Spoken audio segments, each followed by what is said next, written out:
a big hello and welcome and do the introductions. For those of you that don't know me, I'm Chris Robb. I'm the CEO and founder of Mass Participation World. Delighted to again be bringing you this fortnightly MPW web series. Our title tonight, Embracing the Newly Actives, How to Convert the New Walkers, Cyclists and Runners to Event Participants. And I think it's a question on many people's minds, and I have no doubt that we're going to get some really great insights tonight. And really delighted to welcome a panel that comes from New York all the way across to Singapore, starting over at 6 a.m. in New York. Christine Burke, Senior Vice President, Strategic Partnerships and Runner Products, New York Roadrunners. Welcome, Christine. Great to see you, and thanks for getting up so early. Thanks for having me, Rob. I'm happy to be up. Wonderful. Looking forward to hear your great insights. Coming across to the UK, we have David Wern, the founder of Find a Race, joining us in London. Hello, David. Hi, good morning, everyone. Good to be here. Thank you. And also in London, Laura Green, Head of Marketing, Limelight Sports Club. Welcome, Laura. Hi, Chris. Hi, everyone. Thanks for having me. Great to see you. And then sitting in Singapore, Joanne Warnes, Agency Director of Octagon Singapore. Hi, Joanne. Hi, Chris. Welcome, everyone. Great to see you. Thank you. And while I'm doing a little bit more housekeeping, I'm just going to launch a poll, as I do every week, to give us a bit of a sense of who's in the audience tonight, and just give you a little bit of housekeeping. So we usually live stream on Facebook, but for the past 2 weeks I've had a problem, so I'm going to have to get on top of that. I apologize, but we are recording, and this will be on our MPW Facebook channel, YouTube channel, sorry, by Monday at the latest. So if you happen to have to duck off before we finish up, you will be able to catch the whole thing or the replay. A couple of other Mass Participation World initiatives, in case you're not aware of them. Every alternate fortnight to this, we have Strength in Numbers, which is literally a Zoom chat room that I host. We've been doing it for a long time now. We get some amazing insights in there. It's an unrecorded conversation, so people can come and share opinions they're looking for, their challenges, and we hear some quite interesting insights in there. And we have, you know, some really high-profile people from the industry often joining us. Mike Nishi from Chicago Marathon. We've had Dave McGilvray, race director of Boston, and a number of other people, and we literally span the globe. So they'll be coming up this Monday, usually in the afternoon time, Singapore time, for the Asia, Middle East, and Europe markets. And then again, I repeat on a Tuesday morning with a different group for Australia, New Zealand, and Latin America, North America. So if you're interested in those, it's a once-off registration, and they're in all of our social media feeds. And if you can't get the information, please just drop me a note, and I'll happily send those details to you. The Aid Station is the weekly podcast. We were talking about some of the guests we've had on that recently, and we got some really exciting guests coming up. I did an interview last week with Ted Matalis, who's the new race director of the New York Marathon, first black race director of a major marathon. Amazing interview with him. Got an incredible interview with a lady, Betty, who's a 93-year-old volunteer from the Chicago Marathon. We have Lily, who was our MPW trailblazer from Shanghai. And this week's one was a wonderful interview with Leshohanolo Makaja from Botswana, who was our Africa MPW trailblazer. So those go out every week on a Wednesday. The next MPW web series that we're going to be having is on the 11th of March, and we got some great feedback from all the surveys we put out in terms of topics, and that's going to be on COVID-safe event planning and risk assessment. So watch out for the details of that. As I said, if there's anything I can help you with, chris@chrisrob.asia. Connect with me on LinkedIn or Facebook, and very happy to help wherever I can. And I'm just going to pop another poll to get a sense of where within the industry people are from, as usual, generally from the mass participation industry and event organizers. About to get underway. So 5 key areas that we want to touch on today. We're going to talk about in terms of attracting these new participants or these new runners, cyclists who might not be eventers yet. We're going to talk about the importance of social connection, experiences, engagement versus races, and the whole event experience. We're going to talk about the role of purpose and charities. We're going to talk about the importance of data and clearly understanding, or data, depending where you come from, clearly understanding which sectors you're looking to target, and where they are and how you get to them, and so on. We're going to talk about the power of video and content to tell the story. So if you're wanting to attract all these people that are now, kind of casual runners, how can you use video to tell that story? And then we're going to talk about the role of brands, celebrities, ambassadors, social influencers, and the sense of, through ambassadors, through social influencers, through brands, how do we give this opportunity for these new participants to feel that they're part of something way bigger than just being part of event day?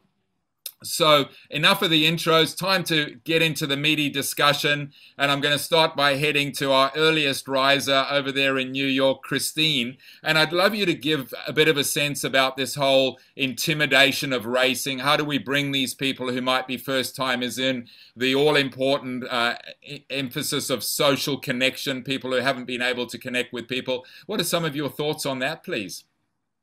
Sure. Yeah. So thank you. I think, if you imagine being dropped from outer space or into a race for the first time and never seen it, how intimidating it would be. The rituals that runners have, the gear that runners have, the tight crowds, and there's really a sort of psychological barrier that new runners, we understand, go through when they go to their first race. And I think that is we believe that that's one of the key things, is to lower that psychological barrier for runners or cyclists or whatever the event is, to lower the intimidation. And I think that can be done through many ways. In the research that we've done at New York Roadrunners, the sense of community and having a friend be with you who maybe is more experienced, who can hold your hand through it. And also, I think we've been at New York Roadrunners since September running small format races. And they've been done in time trial format. And it's pretty remarkable the difference in experience that runners have starting in time trial as opposed to corrals. In corrals, you're packed in, it's tight, you have to be there in advance. The nervousness really escalates as you wait for the start. But in time trial, you sort of roll up and you go. And so it's one of the silver linings of the pandemic is having the opportunity for a different type of start, a different type of experience that may not be quite so fraught for people who have the intimidation and are new to these sports. Some great insights there, and I think, Laura, you've got some insights in similar space around that. Some of the research that you've done at Limelight Sports Club. Would you like to share on that? Yeah, well, I'd just like to definitely agree with Christine on what she says. At Limelight Sports Club and across our full event portfolio, what we've done for years is really to focus on the project of taking challenge and trying to understand how we can introduce an element of fun, of cheer, of celebration into the experience on the day and in the lead up to the event. Because it's also important to remember that it's not just the event day and race day in and of itself that our participants use to shape their experience of what racing is like. It's also the training period beforehand. We've invested a lot of time in creating a program of free training sessions in the lead up to all of our events, where people can come down, mix in various different groups and get to know each other. It's a nice way to introduce an element of community so that on the race day itself, there's already that feeling of coming together. And that in partnership with things like, additional Have a Go sports that are happening on the day, or even just your finish line experience, making that really special, spectators, having cheer stations en route. It's all just additive towards making sure that someone feels that they're a part of a truly great experience that's not just focused on personal best, it's also focused on you and what you can do to achieve your greatest. Thank you. And I guess, David, you kind of, in some of the discussion we had beforehand, you kind of mirrored that. So at Find a Race, you've got a lot of first timers, and you've got some really interesting statistics even before COVID about the number of first timers that were coming to the platform to look for events. And the sense that you had is exactly what Laura just said. It's not necessarily about PBs. It's about an experience. It's about engagement. Can you talk to that a little bit and give us some sense of what you've seen there? Yeah, absolutely. I think it's echoes what's already been said, really. It's this very similar sentiments that we're seeing. We've always had a high proportion of our traffic from first timers. So a lot of our traffic will come from organic search. So the overall journey will be somebody from whatever the spark was, somebody will think that doing a 10K or doing a half marathon is something that they want to have a look at doing.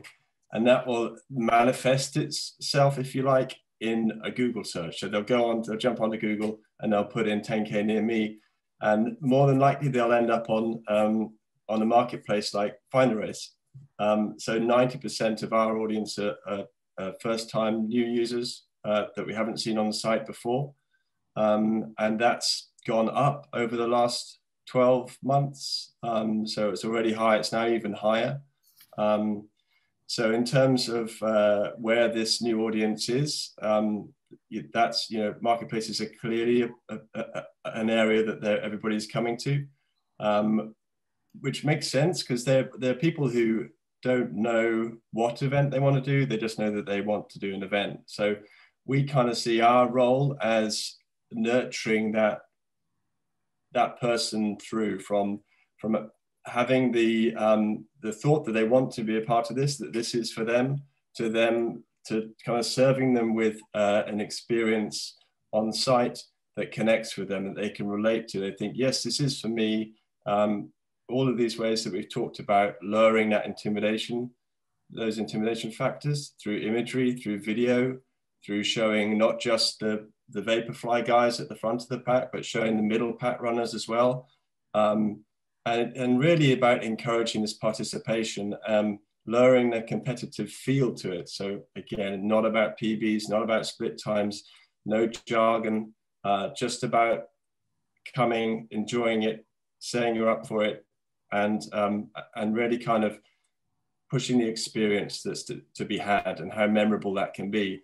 And then for us at Find a Race, we then will pass that on as a converted user, if you like, a participant who has a booking or has a start line and who is ready to go on and experience the memorable experience that's offered.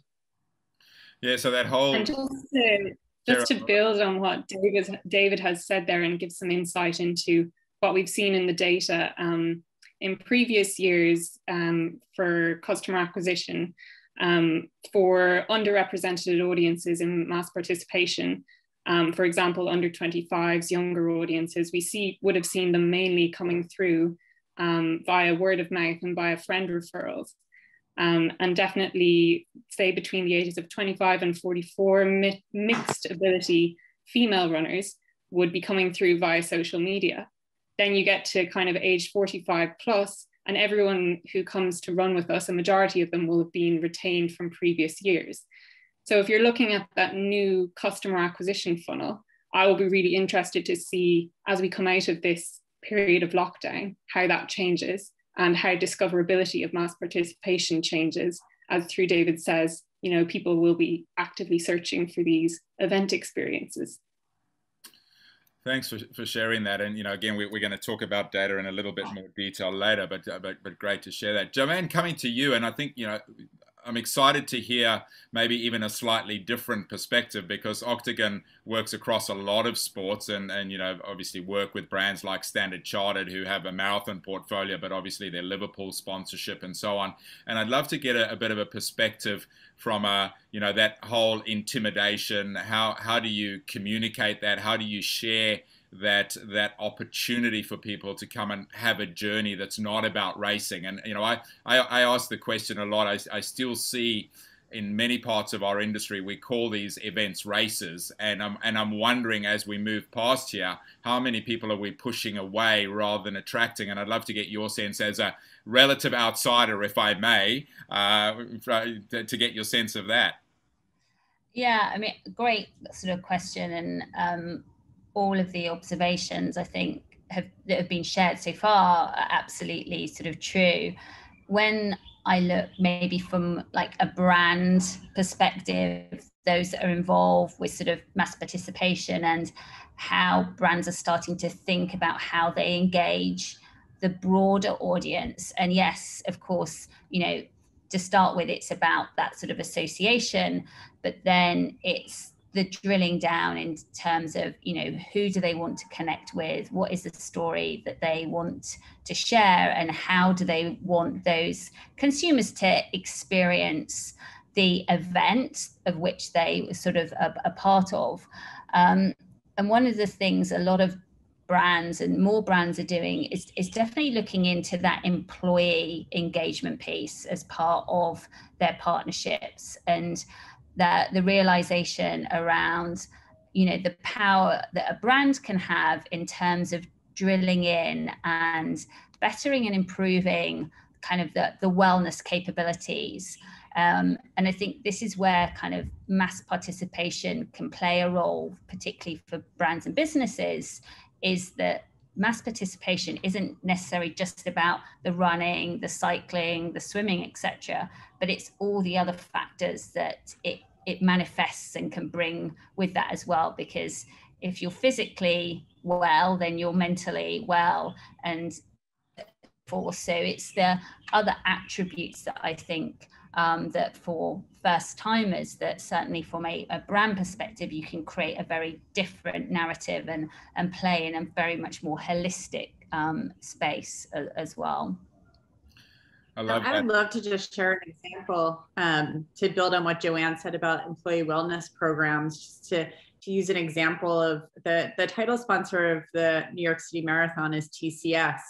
And one of their goals in being involved in mass participation in endurance sports is to engage with their hundreds of thousands of employees around the world. And they do it not only through encouraging their employees to get fit and to race, but also through volunteerism. And so it's sort of an interesting entry point to races and to events, where if you're not comfortable at this moment in time as an employee running or racing, you can volunteer. And I think that is also a good way to think about introducing people to sports and to the more competitive races. That's a wonderful point. Thanks for sharing that. And we were talking before we came on air, weren't we, of Michelle Taylor and all the work that they do. And you know, I'm not so great with stats, but the number of participants from TCS across the globe that are involved in staff activities is quite phenomenal. I mean, literally, you know, hundreds of thousands, I think I'm correct in saying, that are involved in their different programs. And then that comes as a culmination with all these events that they partner with around the world. So yeah, really great insights.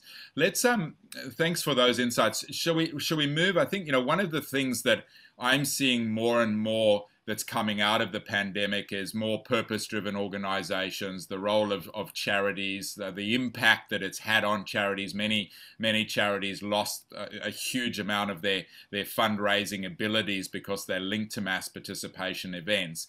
Can you talk about purpose and charity, maybe staying with you for the time being, Christine? And I'm just going to share some results here. Interestingly, only 20% of people on the call have a strategy to attract these new participants into their events. But if you wouldn't mind, yeah, whilst that's out there, just talking to that. Sure, yeah. On the charity side, I can speak to the New York City Marathon, the TCS New York City Marathon, and the importance that charity has played for the race since the 1990s. Bo was the race director of the marathon in the 80s and 90s, and developed brain cancer and developed a relationship with Memorial Sloan Kettering, which is the cancer hospital in New York City. And when he passed away, Fred's team was developed.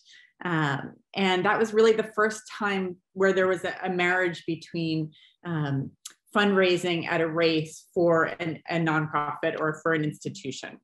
And it has grown to the point where we have 500 different charities participating in the marathon, with the goal of raising between $40 and $50 million at each race.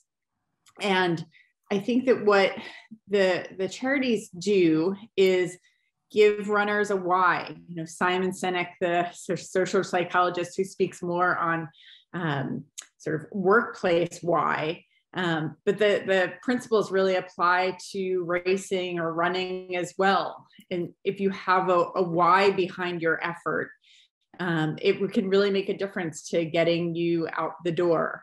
And as you know, we think about what are the most effective charity programs, and I look at the charity managers of those programs, and they're sort of worth their weight in gold. They know how to motivate, they know how to lower the intimidation factor, they know how to build community, they know how to train people for their very first races. And I think that is sort of the magic formula that we see in New York. And I know that the London Marathon uses it really effectively as well. And as you run through the streets of New York on the first Sunday of November, the t-shirts and the representation sort of like you become a member of this cult that you want to represent and that you're a part of and that you feel a strong passion to. So I think that it's a way to make the race bigger than yourself and give you a reason to get out the door. Yeah, and that's I think, Joanne, you made a point. Thanks for that, Christine. You made a point in our planning notes about you had friends who, you know, were struggling to do Couch to 5K, but then they linked it to a charity and they were so driven to participate. Can you maybe share some of those anecdotal examples from your friends and some of your insights? Yeah, I mean, I think the pandemic has been quite phenomenal in providing that trigger to give people a reason to get outside and do something. And we're all living through different seasons at the moment. But I mean, you know, I have a number of friends and even, I guess, influencers or celebrities that I follow who have either been through challenging times over the pandemic, through loss of a family member themselves, kind of experiencing and being diagnosed with cancer, and therefore finding the vehicle of running or cycling as an avenue for them to keep themselves fit and healthy and kind of mentally well, but also understanding the broader perspective and the impact that, you know, the experience that they've had within that sort of, you know, world, say, be it within cancer, and therefore going, actually, by doing this, I can also give back and I can see the benefit that will give to others. And so many of them have participated in virtual races. One of my colleagues, very sadly, her father passed away during the pandemic, and we all took place. It was for an ocean run in Australia, but we did it on the same day here in Singapore, and we all did our own 12K routes. And it just, you know, like this here in the chatter, people afterwards on a big WhatsApp group, charity page, we're all just kind of talking about that sort of sense of, you know, we've done this run, and yeah, it was in appreciation of Vic's father, but actually we were all had other motivations and reasons for kind of doing that as well. And I really do think the pandemic is enabling people to get out a lot more, but also charity and seeing a reason and kind of the giving back. And yeah, I'm sure there are a significant other number of examples as a great route into the mass participation experience. And I think, you know, one of the points that you've highlighted there is, which I feel and I've been saying for a number of years, is the pandemic has helped to create this missed opportunity in the industry in terms of ongoing engagement beyond the event, extending that engagement. And charity clearly is a way to do that, isn't it? I think, you know, there's still people, I think, that are seeing virtual events as a replacement for actual events. And there's other people that are now saying that this is part of our strategy. Virtual events are here to stay. It builds that engagement opportunity. And obviously the charity element helps to reinforce that engagement opportunity for months before, and obviously then celebration of that afterwards. And David, you spoke a little bit about, you know, that you had these kind of insights that people come to find a race, they sign up for an event, you pass it on to the event, and you have many examples and are surprised by the number of events that don't contact that participant until a couple of weeks before and miss this opportunity for that elongated engagement. And clearly, if we're going to bring these newly active people to it, and just expect them to sign up for an event and hear nothing from you and then turn up, you're missing this great opportunity to really bring them into, to the point that Christine made in the beginning, where, you know, we've got this great opportunity to make people feel safe, to make them feel comfortable, to take away the intimidation. And surely part of that taking away the intimidation is communication. Can you share a little bit and also touch on, because my sense is that quite a few of the events that you have on the platform are destination events, and people going to do events, you cited your own example, to have a break and also raise money for charity. So linking all of those together. Yeah, sure. So I think the thing that we've found all along, really, but particularly has been accelerated in the pandemic, is this kind of demand for motivation. So the search for motivation, and certainly for our own VR events that we've been running over the last 12 months, which have just got a survey back from. You almost unanimously, people did that for motivation. So we kind of experimented with various formats over the last year, but the ones that were more overtly competitive didn't engage so much. That's not what people were there for. People were just there to have a reason to get them out the door, that we talked about. So it's kind of interesting how that demand now is really sustainable, and it's not something that will go away with virtual events going away. People will continue to want to be engaged and continue to want to be motivated to be active. So I think where the opportunity is for events is how they take somebody from the point of entry, from the moment they book at that really high excitement level that's experienced at that point, when somebody's made that commitment, through to the race day. So, and it's very, very varied, kind of that user journey experience at the moment. A lot of our events actually are quite small events. So there'll be a little local 10K in your, you know, the park down the road. And they'll be booked maybe 2 months in advance. And you will go from making that decision to commit to doing that race to the actual race day without any, potentially, I mean, it varies obviously, but without any engagement at all, and not hearing anything. So there's clearly a really good opportunity, and maybe this feeds into the conversation about brands and sponsors, and, you know, how we can offer value to those stakeholders as well. But there's an audience that want to be engaged, that want to be taken on that journey, that have been super engaged with the kind of similar kind of virtual digital platform type experience over the last 12 months, for whom that would really complement and integrate with the real life event. So it'd be really interesting to see how that pans out, and that area of growth and communication.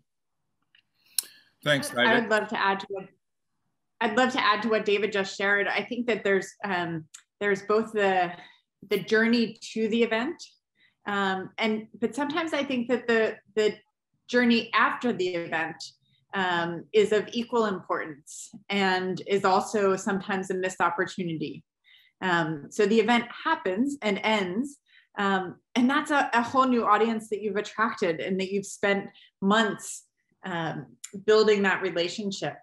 And after the event, for the months after, there's sort of a halo effect and a glow, and finding a way to take advantage of that and keeping that audience engaged, I think, is really important. I think so vital, and I think that's, you know, the typical model has been, hi Christine, entries for the race are open, please sign up, here's your training program, here's your race pack, here's your t-shirt, thanks for coming, here's your certificate, 6 months of silence, and then the whole process starts again. And you know, that whole halo, a bit like David said, you're super excited when you sign up, and then the organizer doesn't contact you until 2 weeks before. In most instances, you're super excited when you go back. And if we're wanting to attract these runners, and we get, you know, let's say we get, you know, a bunch of them to come and join, what's the best way for them to bring the other newbies is for them to go out and tell their friends what a great experience they had. And if that experience stops within, you know, a week or 2 weeks of the event happening, you've missed a really great opportunity. Let's swing back to you, Laura. I mean, some amazing, and just, you know, rounding off on the charity element, there's been, you know, such a huge amount of charity initiatives happening in London, the 2.6 challenge, you know, that's brought a whole bunch of new people into doing little challenges and big challenges. And, you know, we've tended a little bit to speak about, maybe David's touched on the 10K events, but there's lots of these entry-level events, and obviously Limelight's involved in a whole cross-section of events. But how do we create that kind of stepping stone where they come and participate in a fairly small community event, and one day in 5 years' time they're looking back and saying, that was what started my journey to the New York Marathon? How do we bring them in? Is charity a key hook to that, and how do we then keep them engaged from there?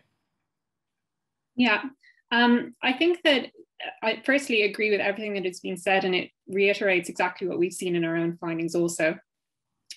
From a perspective of recruiting charity runners and bringing them on the journey, I would say that it's something that the race organizers I think we really need to work on timing, just keeping things simple, consistent, and relevant and timely, because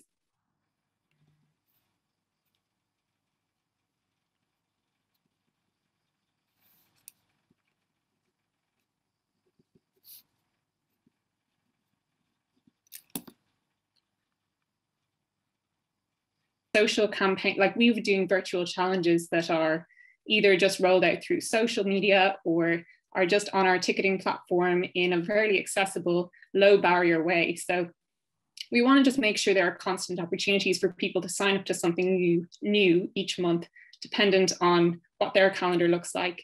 Yeah, and make sure that we slot into their routine. Yeah, makes perfect sense. Yeah, thank you. Let's move on and talk about data, and you had some insights there. So why don't we stay with you in terms of sharing, you know, some of the insights. How are you capturing that data? How are you using it? My sense is that as an industry, there's a long way to go in many parts of the industry. It's, you know, it's a lot of people still see data as scary. They feel that they don't have the resources to it. We have a whole cross section of people on this call, from, you know, the top of the tree at New York Marathon to some small events with only a handful of staff, and, you know, Limelight in the middle with a medium-sized organization. And what would give us some insights of some takeaways, please, that might be useful, and then we'll come back to Joanne to talk about some data related things as well. Yeah. So I think we all know anecdotally that the people who are signing up for especially virtual events, or people who've just kind of picked up a pair of shoes in the past year and are new to running, are kind of in the ecosystem, but need to be brought through again on the wider journey. From our own sample events that we've done in the past year, we've seen that 84% of people who sign up for the virtual event had not registered for a live event yet. So that's already a new slice of kind of customers that have been acquired. However, when you drill down into that data and you start to look at, you know, of all of these new runners who have, you know, either run with you before or been a part of that mass participation space before, maybe have taken part in half marathons or 10K races or 5K races in previous years, you actually see that maybe there are fewer runners coming through on the virtual events that you might think who are absolutely brand new to running in general. So we drilled down from that 84% and we see that only 18% of people had never run with us before in any capacity or taken part in an organized race. So the question really is, of this section of people who are brand new to running, how can you increase how can you adapt your marketing campaigns to draw more of those into the ecosystem so that you're really making the most of this time when people are just picking up their running shoes, getting outside, but maybe they don't know what's the next step. And we need to think, is it a case of just adjusting our marketing messaging? And as we touched on before, making sure that they know that this is an accessible opportunity. Is it a case of running initiatives or programs or incentives for local community sports organizations to draw in community members who maybe have not thought about doing a half marathon before? It's just trialing and testing those tactics to kind of think about what the future brings and how you increase mass participation in general across the full spectrum of prospective attendees. That would be the main takeaway, I think, and something to just think about how. I think we will keep an eye on how it progresses in the next year, because I'm sure we'll have to adapt and adjust as we kind of come out of the pandemic. Yeah, and I think you said in the preparation that of your entries for 2021 events so far, you're not seeing much coming from these new people anyway. So it's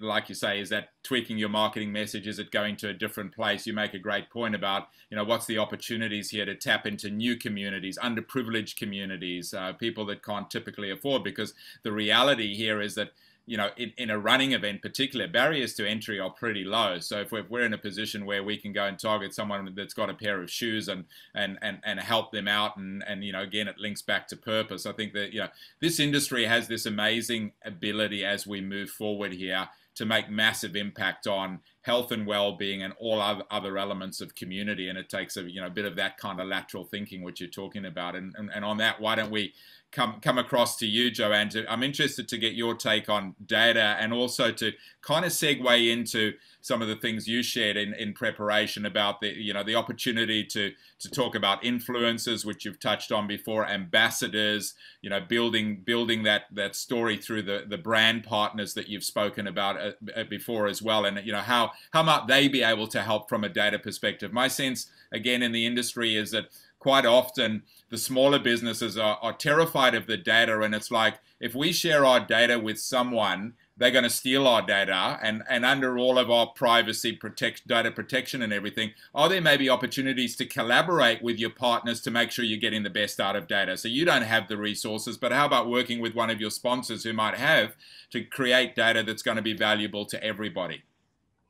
Yeah, I mean, I couldn't agree more. I mean, data is definitely a hot topic. And, I think particularly for brands that are involved with any sports, having access to kind of fan data and really being able to kind of understand, who your participants are, is not only of benefit to the rights holder, but also to the brand. And so ways of being able to kind of draw that collaboration together will only be of benefit to kind of events and longer term experiences, because the more you can understand what you want from your participants and your fans means that you can continuously improve your product as well. And that means the brand will improve their offering and the experiences that they are giving to that audience as well. So there's definitely a dual benefit. Obviously, with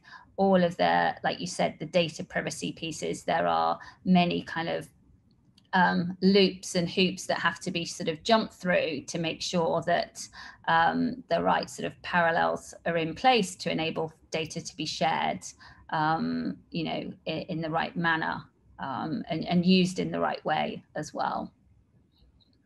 And so, David, maybe thank you, Joan, coming to you in that space.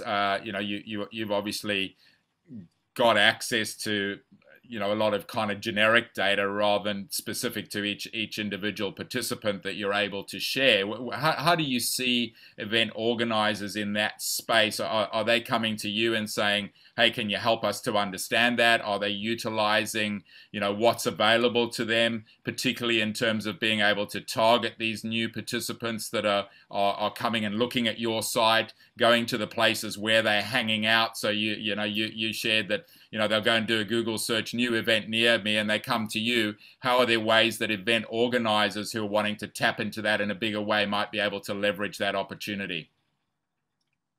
Well, I guess the way that the marketplace model has worked for race organizers is as a source of incremental revenue. So we'll drive maybe no more than 10% of an organizer's entrance to their event, but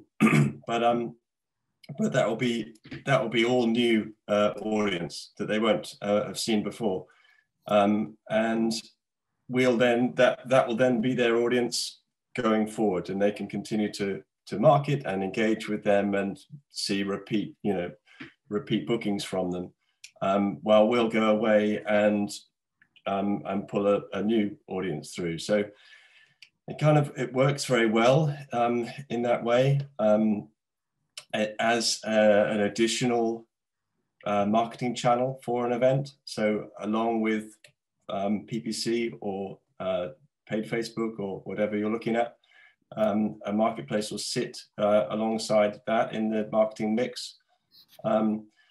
And one of the very kind of appealing things about it is that it's very low risk. So the commission taken by a marketplace is only on a booking that's taken. So if no bookings are attracted by that listing, then there is no cost to the organizer. So it's super low risk. So we're seeing increasing, certainly in the UK, we're increasing number of organizers who are using this kind of channel.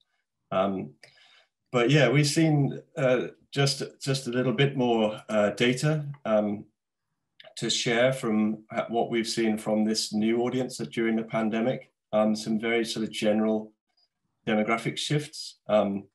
Of a proportion of our audience, there's been a rise in the younger, to 18 to 24, and proportionally less of age groups over 25 plus. So it's very interesting to think about what those younger audiences will be looking for from their event day experience. A slight shift towards male. We were very much 50-50. We've now seen a slight shift, or more 60-40 towards male visitors. I think it kind of ties in, particularly the age thing ties in very well with this idea of people coming not for a competitive experience, but coming for more generally for an entertaining experience that they can do. That very, very much the emphasis on the social experience, sort of hyper-social experience, from from booking, if you like, right the way through to post race day. So it really echoes, and in the UK, the recent Macmillan research showing 7 million people have taken up this running during lockdown, and even higher again in the younger age group. So it's really positive and really exciting to think about those people looking to engage in running and cycling. Yeah, that's some really interesting insights, and Christine's nodding there. What about actually, just quickly before I go to Christine, can you maybe share some broader numbers with us? I mean, we were talking the other day, you get 500,000 visitors to your website each month. What's your sense? I know we're in this awkward position at the moment with not many events happening, but in terms of driving 10% new participants to events, what are the potential numbers as we get past this of new participants coming into events in real terms in the UK? We've seen really interesting. So we're right down off of what we would normally be seeing in terms of traffic on the site right now, obviously, but it's proving very responsive and fluctuates quite a bit. So it started to build up again at the end of last year, and then drop down to right down lockdown 1 type levels in the new year with the lockdown 3 in the UK. And kind of interestingly, that the audience isn't super responsive to the government, necessarily to the government's advice. They kind of seem to be making up their own minds as to whether they're going to make the commitment of a booking or not. And over the last couple of months in the UK, people have been very much sitting on their hands and not particularly looking, and certainly not committing. So again, a little bit of that is a reflection of our audience being for the smaller events rather than the kind of big destination flagship events that I think people are committing to earlier now. Yeah. But just in the last few days, or just in this week, we've seen traffic immediately start to go up again. So with some announcements in the UK that came out earlier this week, and the first few UK-based organisers beginning to look at and commit to dates mid-April now, which is way earlier than I think the general consensus was. There certainly seems like that pent-up demand is there and ready and jumping on already. So again, very positive. Thank you. Christine, let's come up to you, just a sense of you've been running, more of your time trial, your smaller events, any sense of, and you do lots of great stuff with data, what kind of percentages of them are new? What's attracting them in terms of, this question of how do we bring these people into the fold? Anything that you've done specifically that you think has attracted the new runners that are participating in those events? Yeah, so the events that we've been running since September are very, very small. So just to give you a sense, they're 300 runners, and we're typically used to on a weekend running events that are between 5,000 and 8,000 runners, almost every weekend of the year. And so these events since September have been under the guidelines of the city of New York and social distancing, and I would say that most of the runners who are participating in these events with us are not new to us, and are not new runners. I think that there's a familiarity and a trust that runners who ran with us previously already have to know that they'll be safe to come out with us. But the area where we're seeing the biggest increase in new participants is in our virtual racing. And I know that you've done a lot of work on this in mass participation world, but it's really the virtual races that are really lowering the barrier to entry, not requiring much cost. All of the virtual races that we run, including the marathon, we have a free tier. So you don't get a medal if you run the free marathon, but you can still do it and participate in it. And we had 28,000 runners registered for our virtual marathon last year, and almost 50% of those were new to New York road runners, and I think about 30% of them were first-time marathoners. So the numbers are really significant, and I think that is a funnel that we're filling that we will reap the rewards of when the world opens back up. Wonderful, thanks for sharing that. Love to bring Joanne and Laura back, and let's move on to, we've got about 10 minutes left, and please feel free to throw your questions in either the Q&A or the chat. I've got them there, but a lot of this is going to be about telling the story, isn't it? And if there's any kind of, there's lots of emotion around football and gridiron and baseball and all that, but our industry has so much incredible emotion around it. There's amazing stories to be told in video. And, if you're going to tell these stories to some of these beginners, what are some of the tips that you might give there, Joanne? And then let's come back to you, Laura. Or in fact, Laura, you haven't had a chance to chat for a while. Let's come back to you quickly, and then we'll go to Joanne. Let's share your insights in the video space, and, some of the things, maybe the missed opportunities and the opportunities to bring these new people in by telling the story in a great way with video. Yeah. So I guess with content in more broadly, and then also with video, our strategy is to ensure that whoever we are producing this for sees themselves reflected back through the content that we are publishing. And this informs kind of touch points that we have within the event experience as well, making sure that it's relevant to the people participating. And then how does that translate into the assets and collateral that you develop for marketing purposes? So video content specifically, if you have you know, a start line that doesn't look diverse, if you've got clips of people stretching for a PB throughout the entirety of the video, how does that work to bring in new runners? And that's the question that we ask ourselves, like, have we represented everyone who we are hoping to bring to our events in the collateral that we are developing? And specifically video, that's also important. So yeah, that would be kind of our take on it. That's a great insight, because how often do you see those videos that are all about the races and the pointy end of the field and miss this amazing opportunity to tell the stories at the back end? Yeah.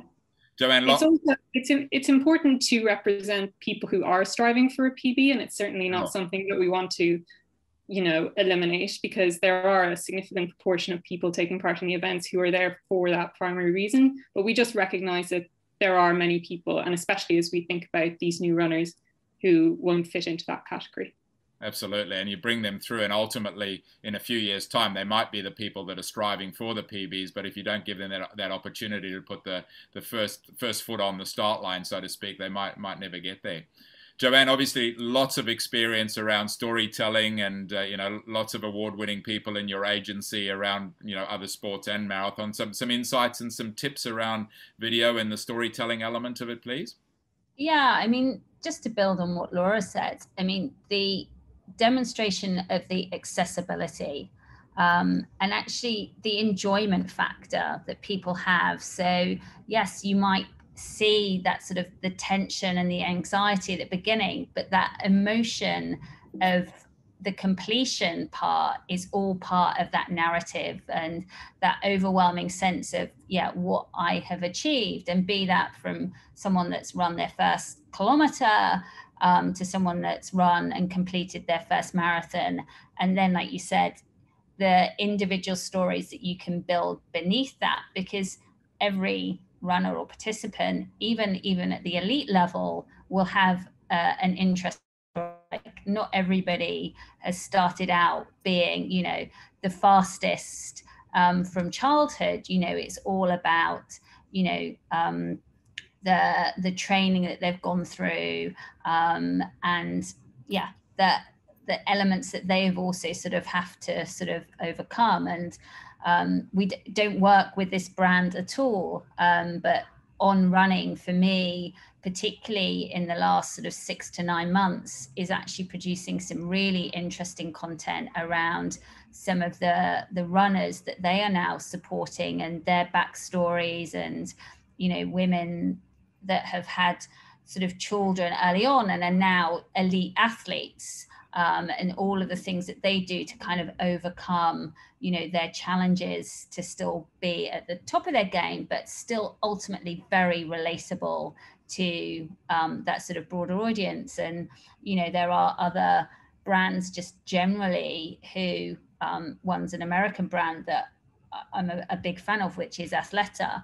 And, you know, they have Team Up, which talks about kind of mums and daughters, or, you know, older mums and younger girls. And then they have the Power of She, and they just make it completely accessible. Like, it doesn't matter whether you're tall or short, you know, you can be anything, but there's no barriers to that inclusion. And I think that's really important, to kind of have all of that mix in sort of your narrative, but you know, also stay true to who you are and what you want your race to be, in terms of how you communicate that.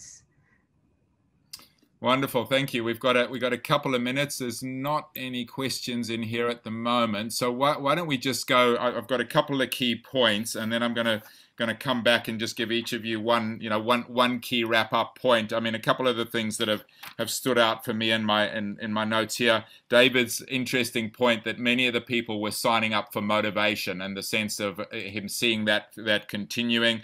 Really great point, I think, that Christine made about that importance of the journey post the finish. There's that whole halo effect and that opportunity to be able to harness that as we go through this whole holistic opportunity that we have here. So we had the discussion right at the beginning about, is it intimidating to race? Maybe it's not, it's intimidating, but also, are we telling this message that it's a whole holistic thing? Whether you're racing or whether you're running, it's the mental health, it's the community, it's the bonding, it's the socializing, it's all those kind of things as part of the messaging that we need to get through.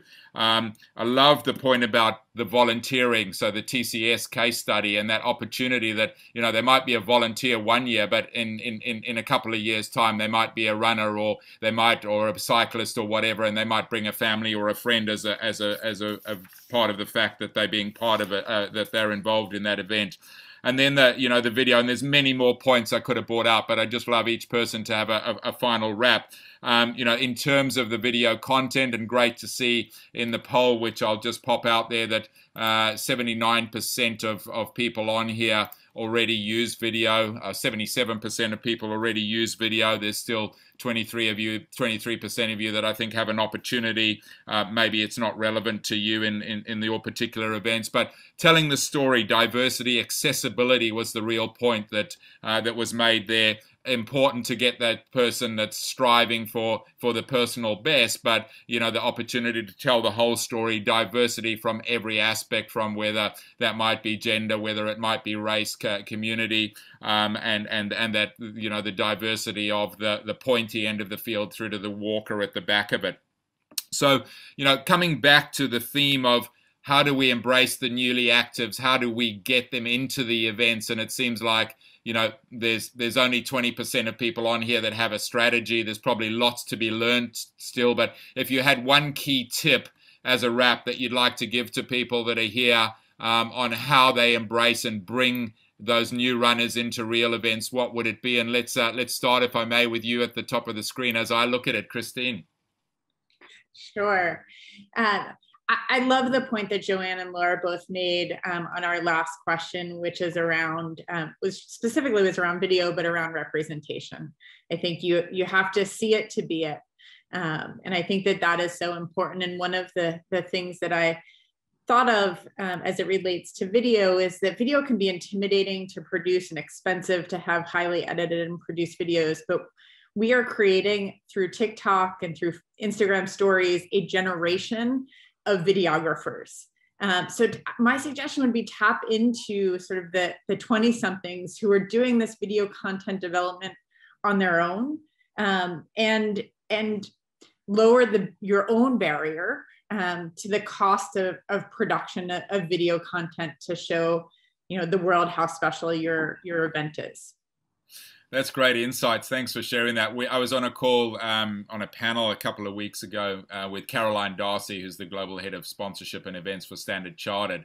And she was sharing, almost exactly that around Liverpool. It was kind of like, usually they have this amazing polished content that they put out, but, these players and athletes were stuck in their homes and they were creating their own content, albeit with a bit of guidelines, and the stuff that was coming out was so compelling, the levels of engagement, and it was literally shot on whatever kind of phone those players were having in their kitchens and in their living rooms, and became so compelling. And I know they're a client of yours, Joanne. You do a lot of work with them around that, but it was just kind of like, that it's just got so much engagement.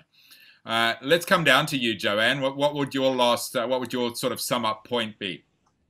Oh gosh. I mean, I actually think, like, for first timers and to kind of get them coming back is just that expression of the enjoyment, the fun factor. Like, it doesn't have to be serious, and bringing that through in those content pieces, the marketing pieces. It all wraps it round in the accessibility piece. But if you want people to come back, you need to ensure that they've had fun. So, and that comes to the ambience, the environment, the other things that you do to kind of to bring them in. And I think, yeah, reminding people that it is, and it can always be fun.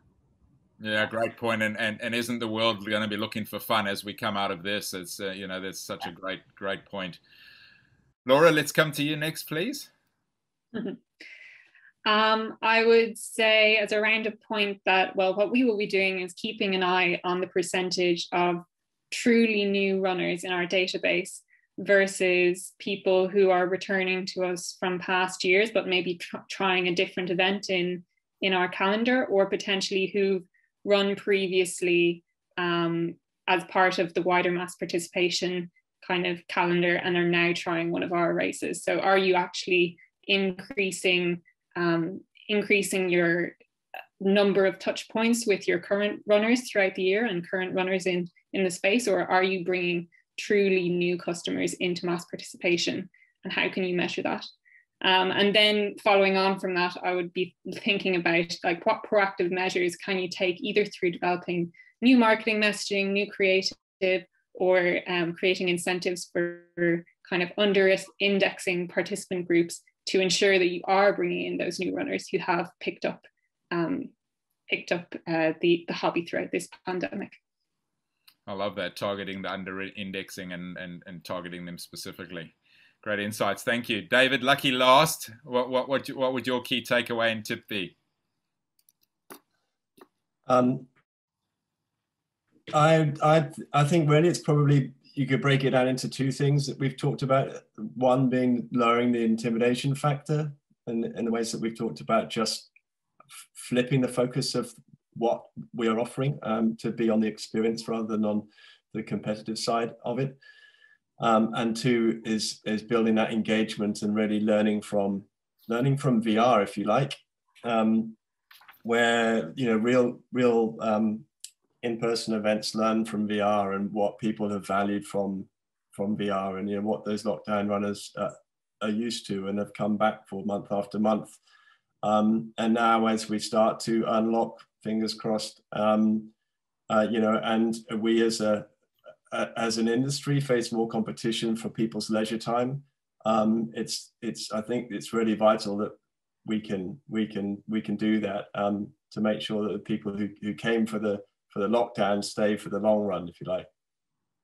Wonderful, thank you. So many great insights. Just before I thank our panelists and sign off, quick reminders: strength in numbers. If you're interested, Monday in the afternoon Singapore time, Monday 5 p.m. Singapore time, whatever that is for you in your part of the world, and 9 a.m. on Tuesday morning to capture the American market. We'll see you back at this same place on the 11th of March to talk about COVID safe plans and risk management.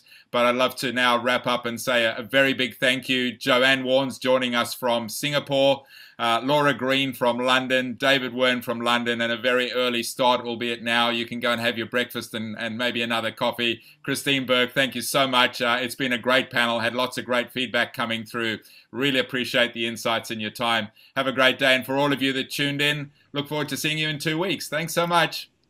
Bye-bye. Thanks so much, Chris. Thank you. Chris, thank you. Bye. Bye. Bye.